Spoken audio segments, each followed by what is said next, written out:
Good evening. Welcome to Vibin with Ashley Live. I'm your host, Ashley Live. This is episode 243 of my show. I'm so very excited for this guest tonight. Powerhouse country songwriter and vocalist, the amazing Jacquie Rohr is here. She rose to fame on season 24 of NBC's The Voice, where she earned a four-chair turn and finished in the top four. Known for her electrifying stage presence and vocal grit, Jacquie has shared the stage with legends like Reba McEntire, Martina McBride, and Kelsea Ballerini. With her bold vocals and high voltage performances, Jacquie has already released a cover and four original singles in 2025, with her next single dropping this Friday. So, guys, please give a warm welcome to Jacquie.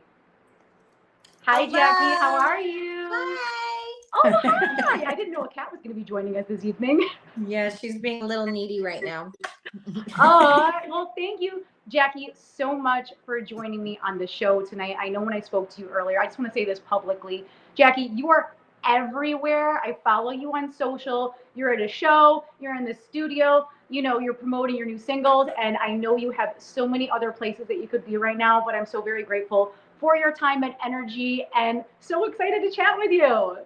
No, thank you for having me. It's nice to have a couple days where I can just, rest my voice, but also get to know some people that are, obviously supporting me. And any chance that I can, I try to really reach out to, the people that are supporting me because it means a lot to me. So these are great moments. Thank you so much for inviting me. Oh, thank you so much. And I feel like your fans, because you're everywhere, it's cool to be in a forum where fans can like cheer you on and hear you answer certain questions and ask you questions. Like, it's just a cool kind of thing because I feel like every time we see you, you're like in full hair and makeup, you're like rocking the stage, you're releasing a new single, you have a music video, like you're on a flight somewhere, right? Like, it's got to be wild.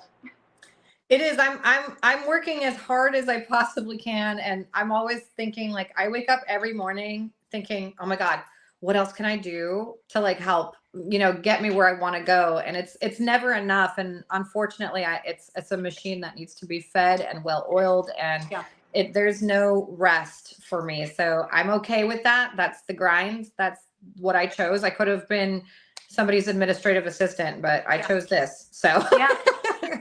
No, I get it. I just want to give you mad props and kudos because, like I said, you are working day and night, getting it. Your social content is on point. I feel like when you come off of a show like The Voice, right, especially with you finishing in top four and having, such an incredible run on that show, it's like, what can you do to keep that momentum up to still say, in the public's eye? Because I'm sure there's some people on your season and other seasons. It's like, are you still doing music? Like, where have you been? My God.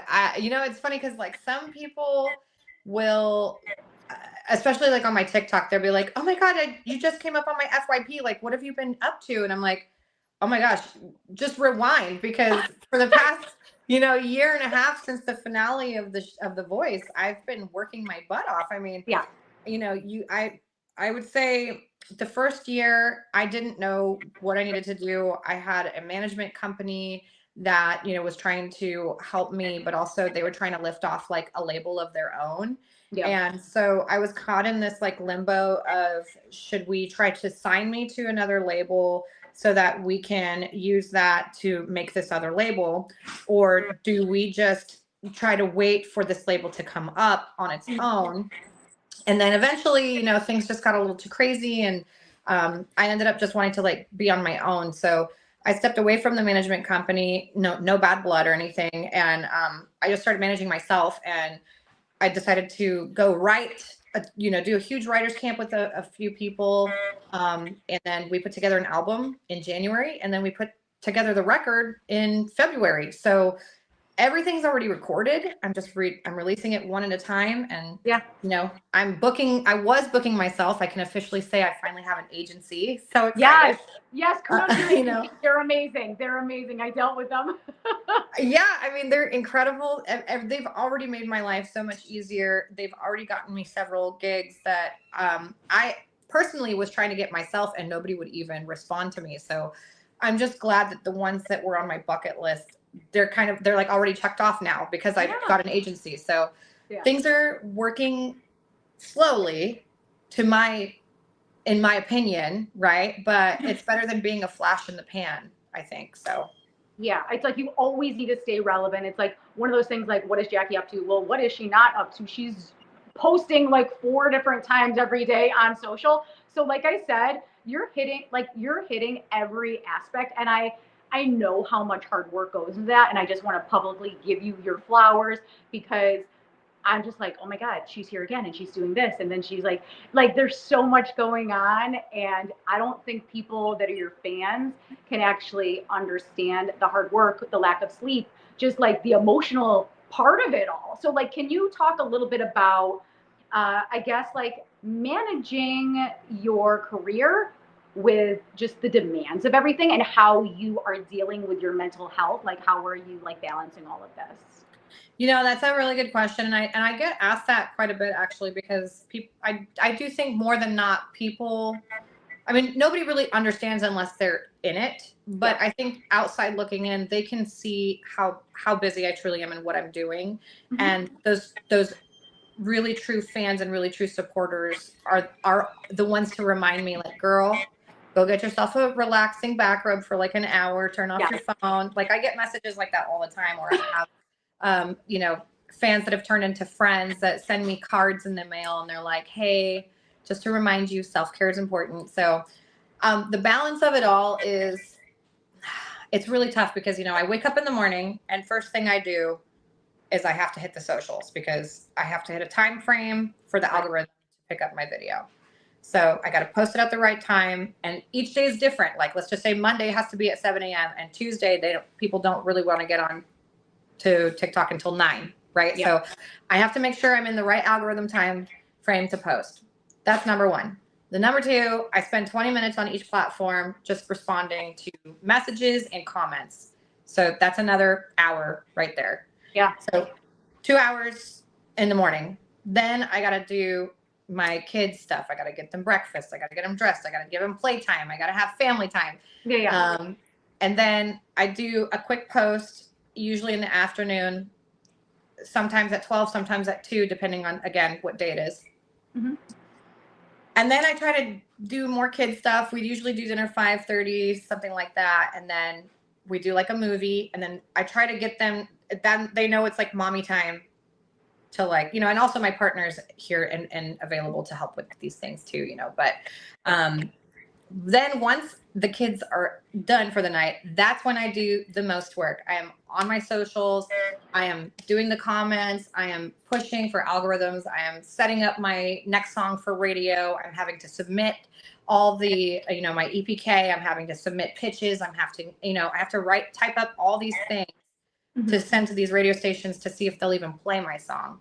Yeah. And then I have to pay all the fees. I have to pay for everything. So it's not just one platform. I have to do it for Spotify, and then I have to pitch it for iTunes, and I have to pitch it for Amazon. And then there's so much that goes into it that people don't realize. It's a full-time job, and having to force myself almost to be like, okay, Wednesday night, I scheduled myself an appointment for a back rub that gives me 50 minutes of relaxation. I'm putting my phone on Do Not Disturb. Yeah. And for the first 20 minutes, I'm thinking, oh my God, who's texting me? Because what if it's a gig? Right. Because I also have to book my gigs and I have to say yes. And sometimes if I don't say yes right away, I miss huge opportunities. Like I could have opened for Jackson Dean the other day and I couldn't because I was already booked, first of all, which I'm like, dang it, So, there's so much that does go into it. And I appreciate that you see that. And how I balance it is I force myself to balance it because there's no other way. I mean, there really isn't. I have to force myself to give myself as a mother to my kids, as a partner to my partner. And then I have to, the one thing that I don't have to force myself to is to work. That's the one thing that comes naturally to me. My mother instilled it into me at a very young age. That's the one thing I have to force myself to stop. Yeah, that's the hard part. So yeah, well, I appreciate the hustle, but also like I know what you say about like putting your phone in do not disturb, because I will also do that as well. But then it's like, oh my God, 12 people texted me or somebody called me and I missed out on that call. And it's like, but also it's like you need to give yourself that time, because if you don't, and it's just like, oh my God, I need to respond like in 40 seconds, right? Like that's just like not a healthy thing to do, because then you're just always accessible all the time. You know what I mean? Yeah. Yeah. And, you know, it is a catch-22. It's like being busy is good, right? Like not being able to open for Jackson Dean because I have another gig that I'm contractually obligated to is a good thing. But in my mind, I'm like, God, I wish I had a clone, because how cool would it have been to sing with him again? You know, like I already got to sing with him once. I already got to hang out with him. He was such a cool guy. And, you know, those kinds of opportunities are time for me to one-on-one with an artist to pick their brain, because they're also a brand. So Jackie, you're paused. I don't know if if somebody's in this chat, can you hear and see Jackie? I can see Jackie, but she's paused. No, so please, if you're in the chat, let us know, because sometimes with live interviews, things get a little funky. So let us know what's up in the chat. Wait, how? I think Jackie's still here. I am here. Are you here? Sorry, you were paused, and I was like, I don't know if she's still here or not. Oh my God. Okay, hold on. Am I here? Can you hear me? Yeah, you're here. You paused, so unfortunately, I did not catch any of that. I'm sorry. That's okay. Okay. So what I was saying was like, in those moments where I could have opened for Jackson Dean, right? To me, that's a really big opportunity, because first of all, I have a song that I haven't released yet, and I can't release it until I find a male collab to do it with. Okay. So when they asked me, hey, do you think you could open up for Jackson? I was thinking, oh my God, again, that could have been an awesome opportunity to be like, hey, I have this song, right? But also you don't want to take all the opportunities and use them in that way, because then you just look like you're starving, right? And I'm not starving. I'm just excited. Like I want somebody as cool as Jackson Dean, who I admire so much. I love his work ethic as well, and just how cool of a guy and how chill he is, and how, you know, a lot of the time he just goes with the flow, and he talks real quiet and just real, like, he's very serious, but also at the same time he's not. And I don't know, I just love people like that are so completely opposite of me. I'm in your face. I'm like blunt as can be. So people who are opposite than me, I love them. But anyways, I'm getting off topic. But yes, I hear what you're saying. I do need to sometimes slow myself down, but working hard, it gives me such validation when I get to bear the fruit of the seeds that I've sown. So it just validates me. I love working. I love that aspect of my life. Yeah. And then I also love being a mom. So it's a catch-22, because I can't be both at the same time. Unfortunately, my brain doesn't work like that. I have to literally shut down mom mode, get into work mode. And when I'm in work mode, if you say, Mom, I need this, I'm like in work mode, and I'm like, why do you not know like how to do that? You know? Yeah. Like, please do it yourself. Yeah, I forget sometimes that little humans need our help. So no, they do. They're just like, oh my gosh, Mom, I need you. Like, wait, you know how to make yourself a glass of water. Why do you need me to stop what I'm doing for you right now? Totally. Yeah. So I want to rewind it back to your time on The Voice. You mentioned The Chain was your favorite performance on this show because it was the first time you got to show your rock side. Can you talk a little bit about that shift for you as an artist? Yeah, I think, I mean, this really does start back even before The Voice, where I was in a band called Lace and Thorn. Mm-hmm. And it was me and my friend Keave and another friend of mine, Carrie. And we were just a trio. We were writing songs, and I had written the song Medicine Man. I'd come home one night, I was sitting by my pellet stove, and the melody came to me, and it just all came to me. I wrote it, and we went to the studio, we recorded it.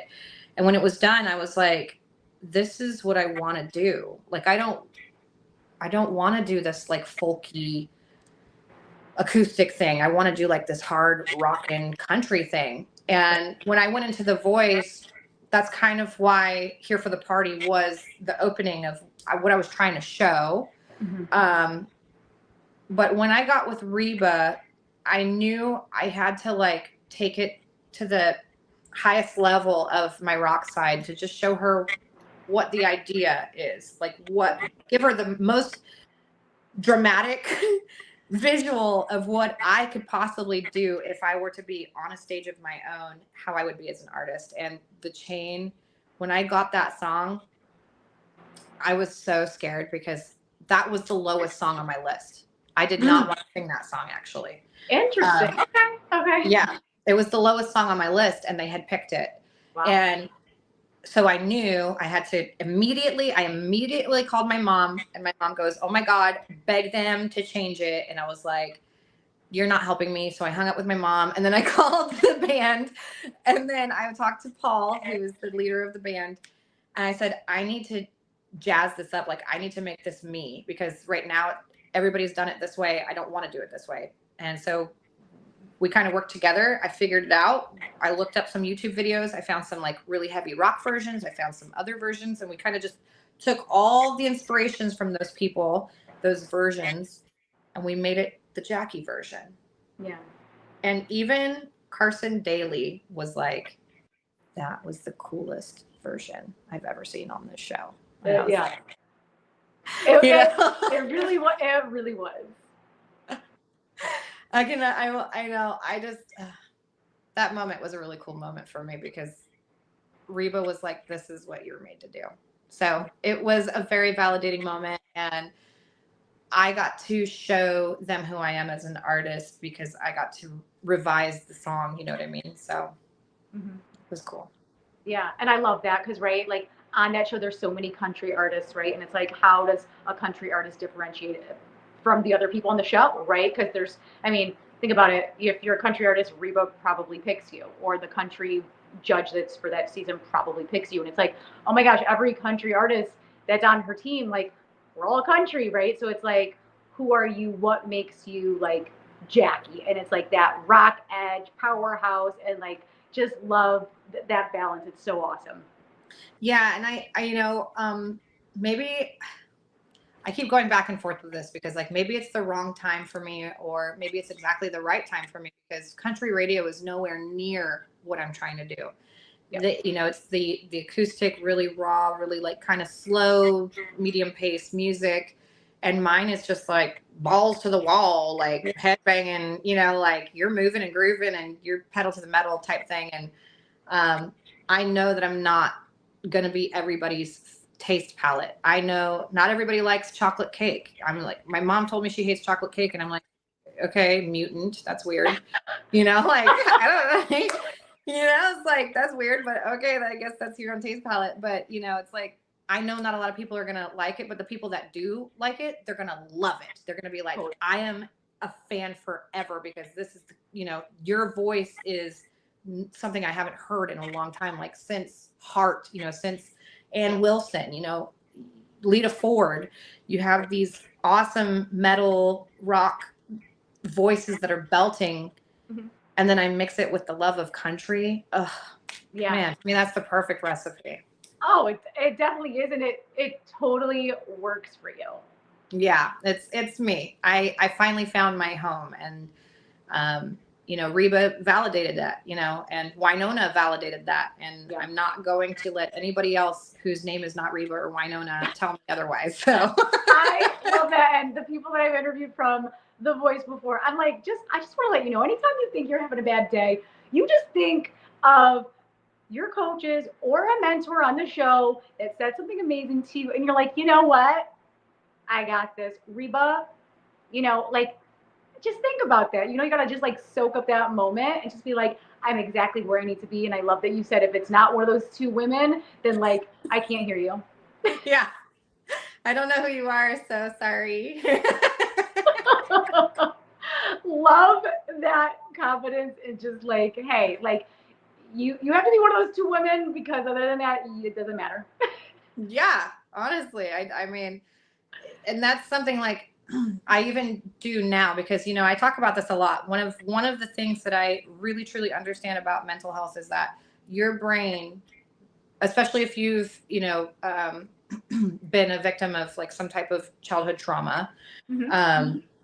your brain will lie to you. Your brain will tell you you're not worthy. Your brain will tell you you can't do it. Your brain will just try to limit your ability, and you have to be stronger than your brain and re-trigger it, like retrain it to say, yeah, you can. Like, shut the heck up, you dummy. Yeah. Like, yes, you can.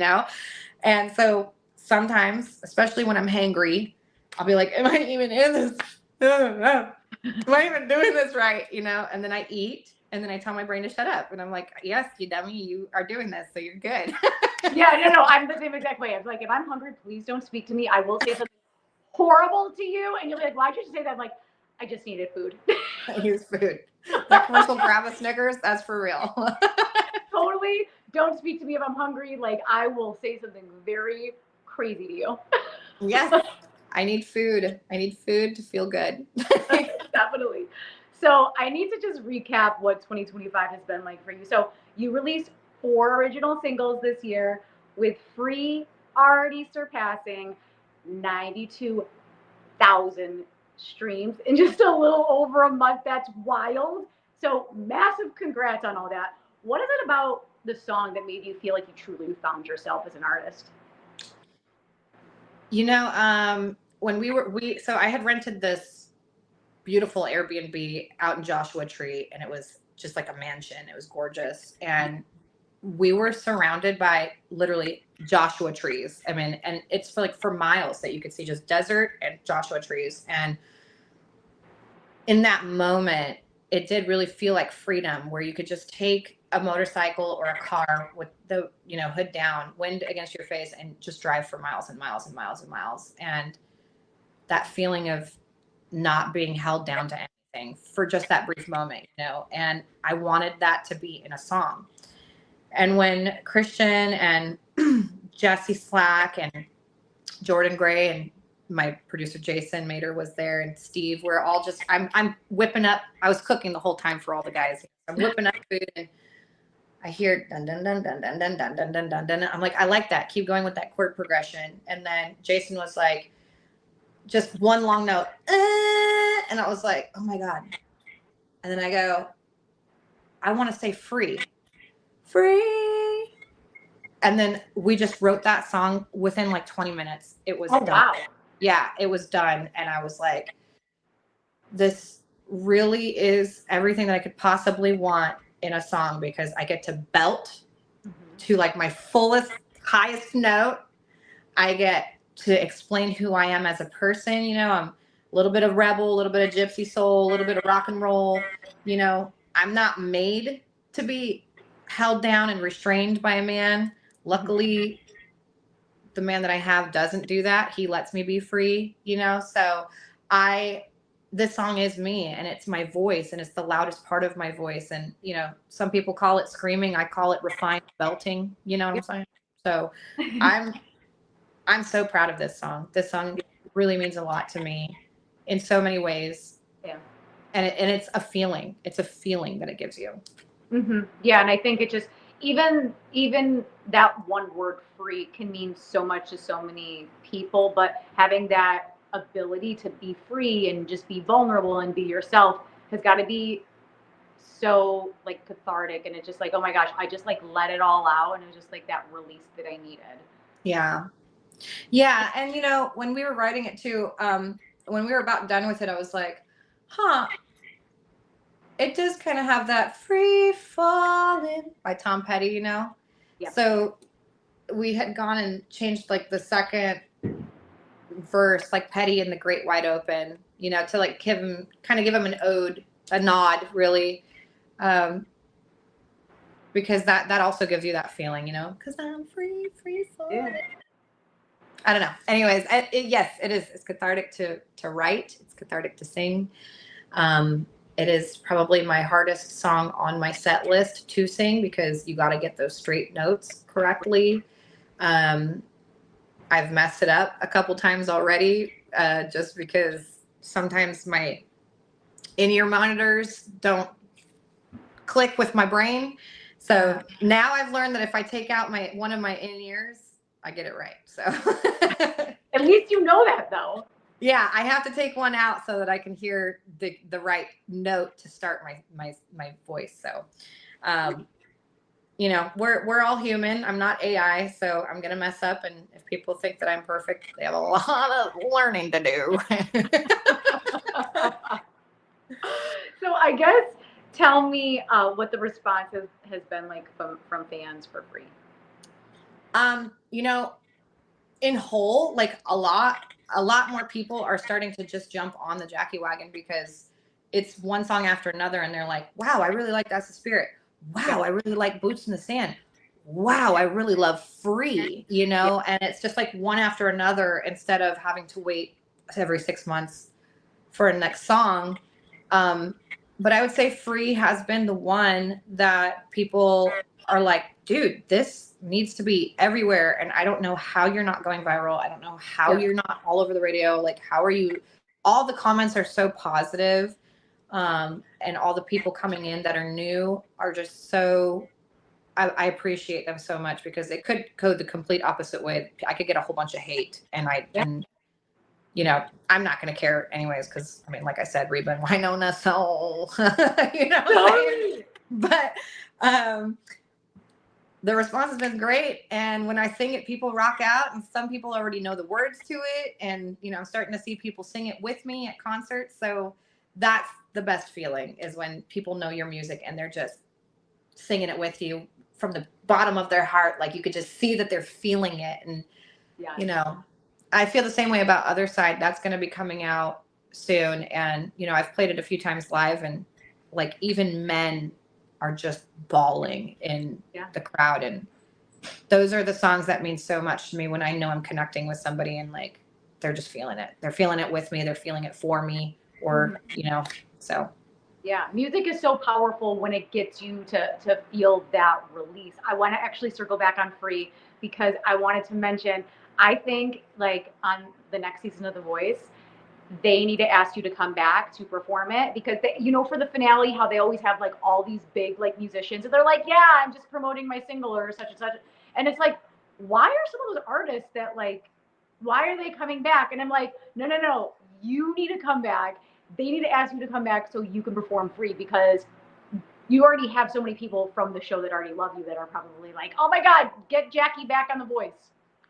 I get that a lot. They're like, I hope that they ask you back. I know I just saw a commercial for they're bringing back some people that were on previous seasons, and they're calling it like the All-Star or the, and I didn't get the call. They already locked in everybody, I think, for the season, or else they wouldn't be commercializing it yet. Right. But I would love to come back, as long as it's not for another 6 months, because that was a long time to give up. So yes, I would absolutely love to come back. I would love to perform on that stage again, and for America again. Free would be the song that I'd want to do, and I hope that they let me. Oh my gosh, we got to manifest this for you. Like, we got to manifest this into the universe, because it's like, you just killed the stage while you were on the show so much. And it's like I said, like, yes, they're bringing people back, but also in those finales, they bring a lot of like heavy hitters, and they're just like, oh yeah, this person just dropped a new album, or such and such and such. And Carson always promotes who that artist is, and like, oh, this music video is coming out, such and such. So if two people on The Voice are listening, get Jacquie back on the show. She needs to sing Free for you guys. I would love that. And they've always been so sweet to me. I can't, I would never bite the hand that fed me. They did, they did what they could with the contract that's involved. It's not their fault, so they do what they can to promote the people that were on the show. And, they've shared my videos a couple times, and they've, pushed when Huntley and I have sang. So they've tried to do what they can on their platform to help, at me personally, I could feel that they show the love. So if one day they want to show it a little more and bring y'all girl back, okay, I got Free for you. Yes, because you know where to reach Jackie. I'll bring those crumble cookies, baby. Love it, love it, love it. So you hit the stage with some heavy hitters, Reba McEntire, Jelly Roll, countless people. Was there a specific time that stands out to you as like a total pinch me moment?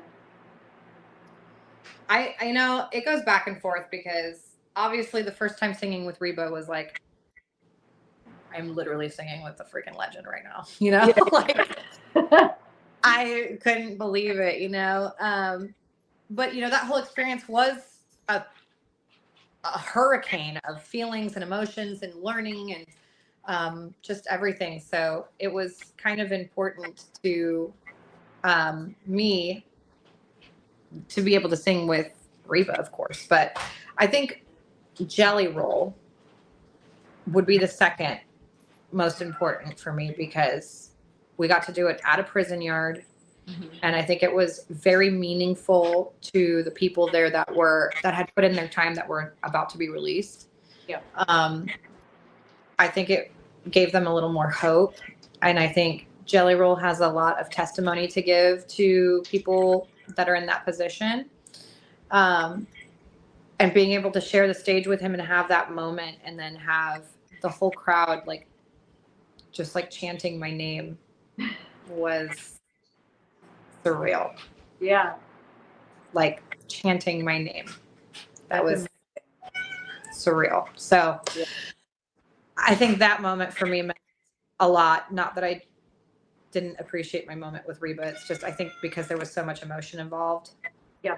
And I was able to process it in real time instead of post voice, right? In real time, I'm processing what's going on with me and Jelly Roll and realizing this is a full circle moment. I got to sing his song on the show and then I got to sing a song with him, Yeah. So, wild. Yeah. Wild. Exactly. So crazy. And just because of his story and how emotional and all this stuff that he went through and just to have that moment with him, right? And you're just like, this is wild that this is happening to me right now. Yeah. And, I just saw him recently and,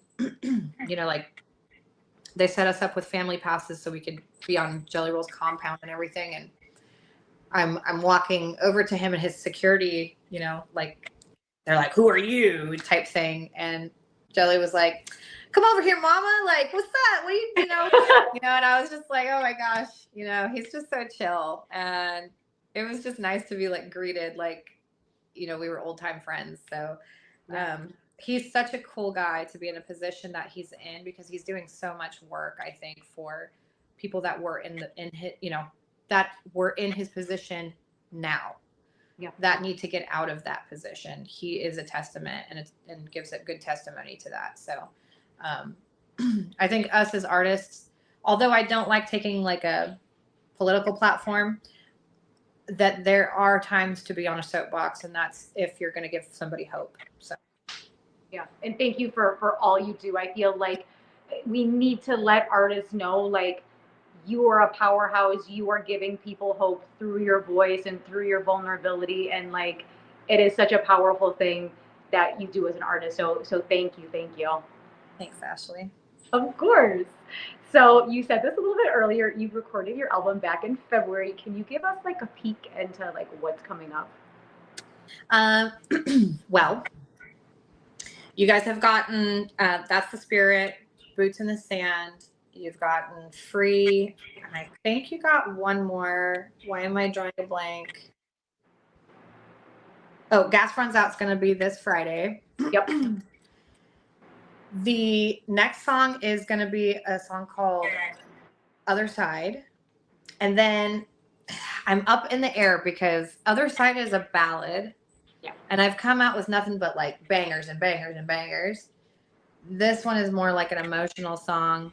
And I think that's really what's missing from the album that I have created. I think there's so much out there already that I just didn't want to put another one out. But I've sang it a few times and the feedback of it is so strong that if I hold it any longer, I'm doing a disservice to the song. So I'm going to release it.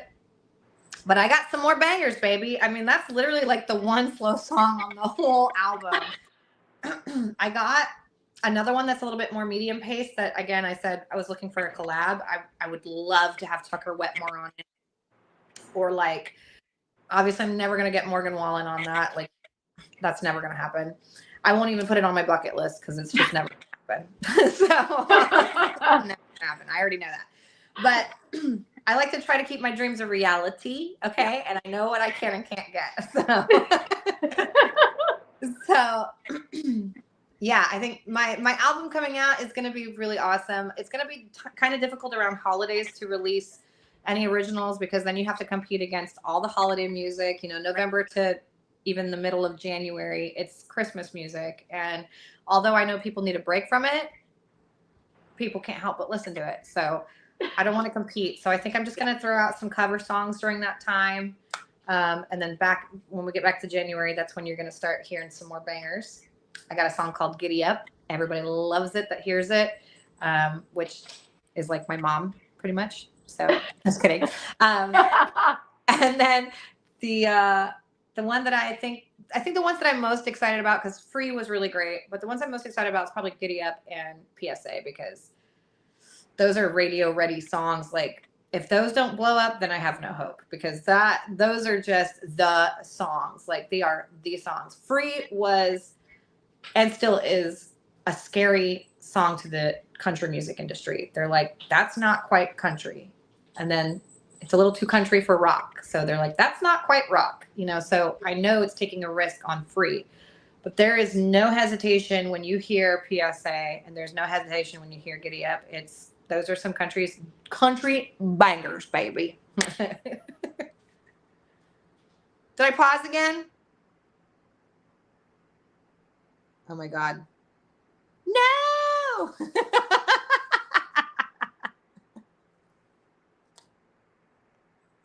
This is so weird. I don't know why it keeps doing that. Are you guys with us? Hello?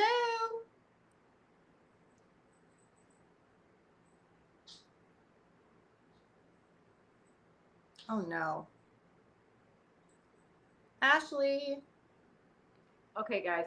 I'm not sure who's in here right now, but I see myself, and then I do not see Jacquie. I hope she comes back. I hope she can see me and hear me. Guys, let me know what you see and hear right now. No! If you're in here, give us some feedback. It's me. I can only tell you what I see. I'm just gonna sing until Ashley says this is a live show, so can you hear me? Can you hear me? Yeah. Can you hear me? I can hear you. I don't know what. I do not know what happened. It was weird. I could see myself, and then it was just black, and I was like, "Is she here? I think she's here. I'm not sure. Could you see me or no?" Yeah, I could see you, and I was like, she's not answering me. I have full bars. I have full internet. I have no idea what's going on. I'm so sorry. I have no idea what's happening, but thank you for bearing with me, because I have full internet too, and I can see and hear you, and then all of a sudden it's just like, what was happening? But yes, to go back on to the songs, tons of bangers. I mean, then you say you have Other Side, which is coming. Yes. Which is really exciting and has already, touched so many people everywhere with the emotional vulnerability that you have here. Yeah. Yeah. That one's going to be hard. It's going to be hard. I've already played it a few times and I can't seem to quite make it through the full song yet without tearing up, but there's a lot of pain there, and it's cathartic. So yes, when I'm singing this song that's so personal to me, that I wrote about an experience that traumatized me and, left scars, really. I'm bearing my soul in front of hundreds, if not thousands of people when I'm singing that song. So I think about that, and it affects me. And then I think when I see somebody else crying in the crowd, I'm like, oh my God, did they experience that? And then it breaks my heart, I'm like, it's so many different levels of heartbreak, but the song really it's not to focus on that. It's not to focus on the fact that we went through it. It's to focus on the fact that we can get out of it, that I did get out of it. Right. So I hope it just gives a lot of hope. And I would love for it to be, I don't know, kind of a beacon of light for those that are trying to get out. And I hope that they get out safely. So Yeah. Yeah. And I feel like the stuff that I've seen, like the videos I've seen of you performing and then just people approaching you, it's just like a extremely emotional thing for your fans as well as you. And thank you for doing what you're doing. I think it really, like, to talk about something so personal to you, right? It's scary. And I give you props and kudos and all that positivity and strength when you do this, because you're reliving it every time you're singing it, and then you're singing it in front of people, and it's just like, woo, this is a lot. It is a lot. I try to express it. It's really hard because and I talk about this with my band too, because we're going from like such a happy set list, like every time we rough, we tough, we rowdy, and then all I want to do is spend all my days being in that bed, and then you're just like so happy, and then all of a sudden you're like, and then right, so you just like you go from up here to like, whoa, wow, holy crap, I can't believe she just did that to me. Yeah. We were having fun, so it's like I got to place it right somewhere in the set list so that it's not such a jerk to people in the crowd. And then, also explaining the song is the hardest part, because I have to explain why it is what it is, and I didn't want to do the song when I was recording this album. I did not want to do the song. I argued for a good half hour that with 5 dudes or 4 dudes, like, I don't want to sing anything serious. I want to make a song that is a love song, but like not that, Yeah. And and Steve was like, he's the one who took the moment with me and like sat with me and was like, this is your testimony, and this is the one that's going to reach people if you're singing it from your heart. So, where I'm at now is such a blessing, because I'm able to speak about it from a healthy place instead of from a place of hurt. That relationship was very toxic. It was abusive. It was, he genuinely almost took my life. And I cannot imagine being in a position that I'm in, not giving somebody the help or the hope that they need to get out of their situation. If somebody is treating you like crap and you think you can save them, run, girl, because they are not worth saving. They are not worth it. Trust me. I'm telling you from experience, don't do it. Get away. Get away, man. It's never enough. It's never enough. It's never enough kindness. It's never enough forgiveness. It's never enough love. You empty yourself for this other person, and you forget to love who you are. You're literally giving up who you are for somebody else that doesn't care. So that's what I hope people hear when they hear this song. Like, the opening lines is, how did it all end up this way? I lost a part that thought would stay. And how did I love you turn into a fist? Why did I let him treat me like this? Those are the opening lines of the song. It's very valid. It's everything that I thought coming out of it. It's like, how did that happen? It went from, you're the most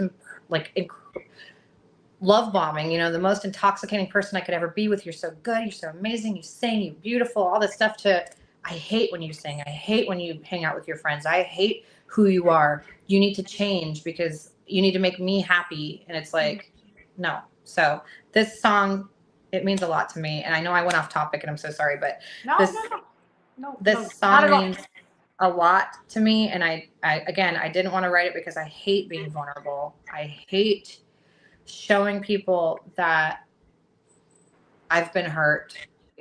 I want to be that strong person that women can look up to, but I also know that there's strength in showing your battle scars. So I'm ready to fight for you too, baby.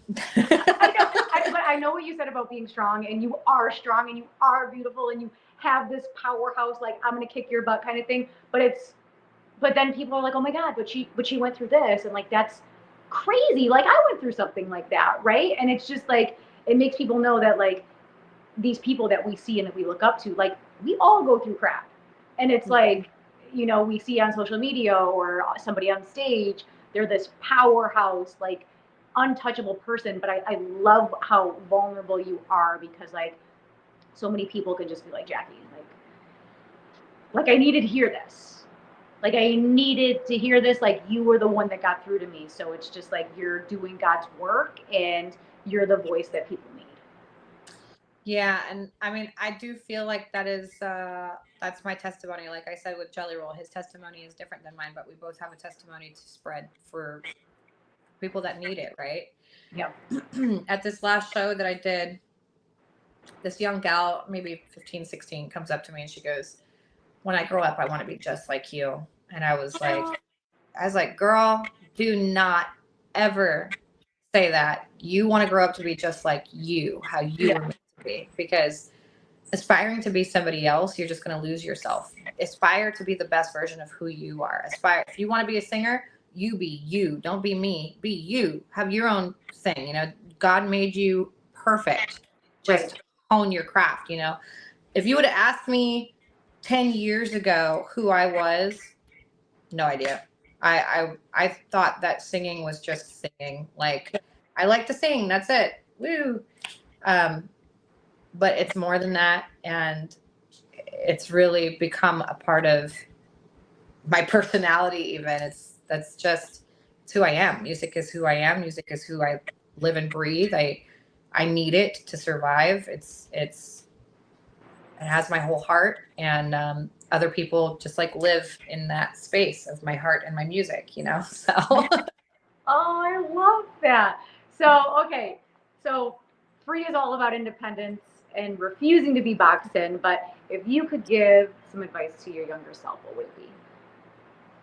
It would be, don't date him. No, I'm just kidding.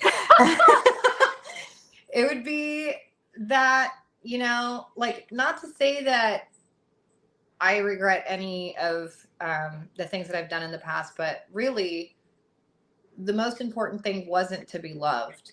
And I was always searching for that. I was searching for somebody to love me. I was searching for a man to make me whole, basically, because, I had been through so many childhood traumatic situations with, early on abuse, which I speak of a lot, actually. I talk about it, where I'd experienced some SA when I was very young, from a family member. And those things change the trajectory of your life and affect you forever. I mean, I had gone through years and years of therapy, and it wasn't until I started writing my own music that I was actually able to start healing from it, So I would say that love is not in somebody else. It's in yourself. That's the biggest piece of advice I could give. You need to love yourself, and you need to find happiness within yourself and nobody else, because those other people will make you compromise who you are, or they will control who they want you to be, or they will limit your capabilities instead of you learning what your capabilities are and finding a person that will respect and hone in with you and share the same goals, instead of trying to share goals with somebody else, right? You find somebody that fits you because you know who you are. So that's probably the most important piece of advice I can give anybody. I love that. I think it's so, so, so important for people to hear, because I feel like a lot of people feel like if they find the one, that it's like, oh my gosh, I need to be what this person wants me to be. And it's like, no, when you invest that energy back into yourself and you love yourself and you do what you love, the right people will be attracted to you. It's like, don't try to be like the perfect person for that person over there. Right. Like, that's not the way to do it. Yeah, exactly. Like, I'm not chameleonizing myself to make you happy. Like, you better make me happy. Okay. How about that? And if you don't, then there's the door. Like, that's fine that you and I are not on the same page. Like, it's totally fine. I just want to find my people. Yeah, exactly. It's like, you know, I think, and I think God, you know, prepared me very well to be a mother at the age that I was, because my mom had me very young. She had me at 18 and I had my daughter at 31. And I had, first of all, I didn't know if I ever wanted kids. So when I found out I was pregnant, I was like, oh my God, what am I going to do? Yeah. I've never been a mom. But it was all in the right timing, because without my daughter, I also wouldn't be who I am today, because she really ultimately had me finally fulfilled.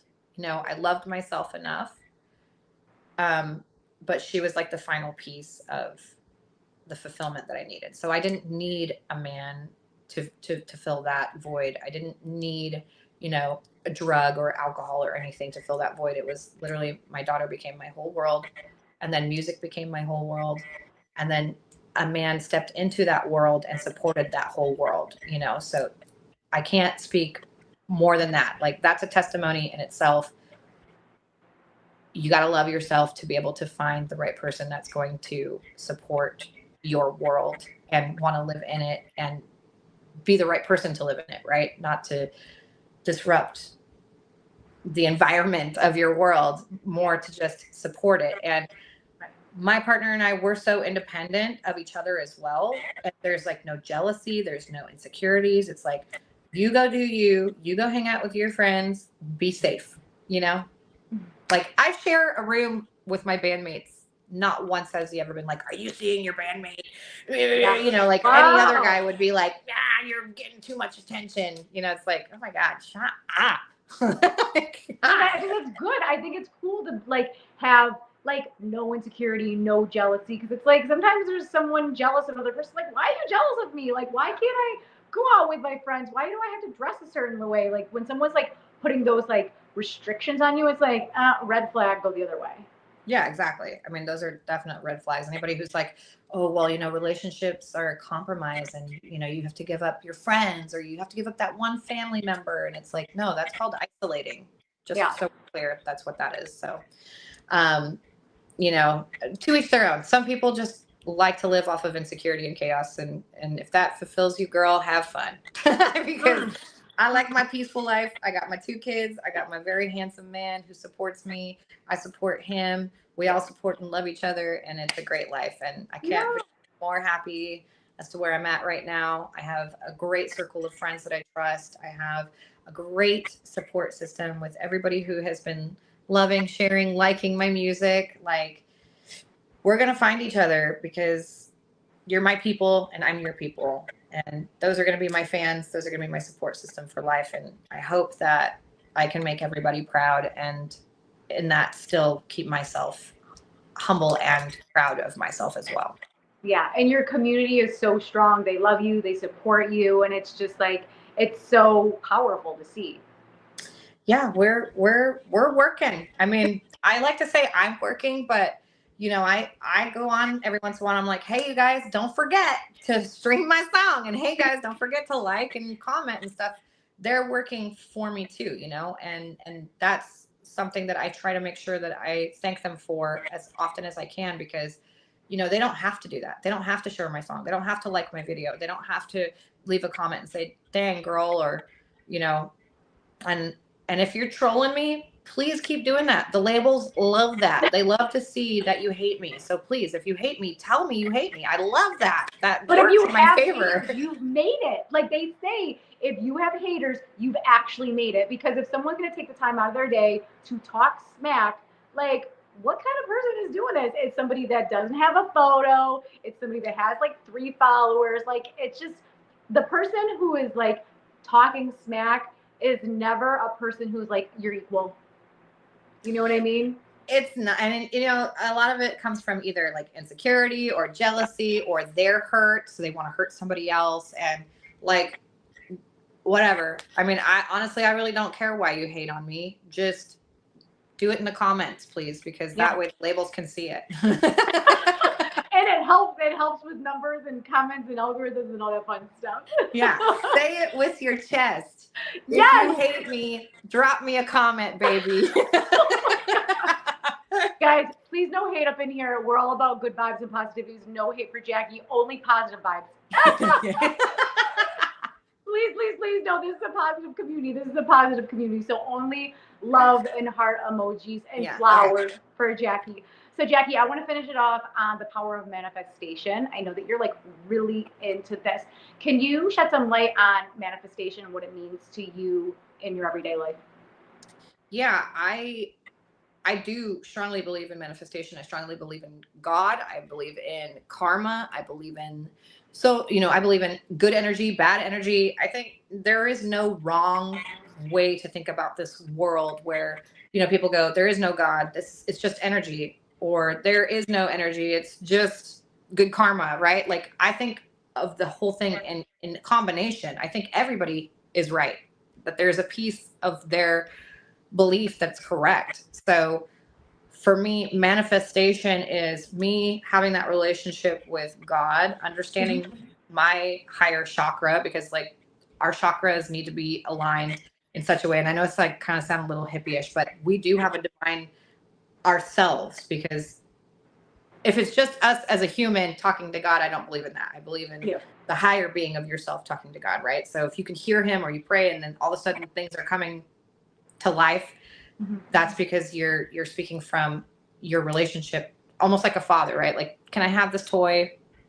And your dad will say like yes or no, right?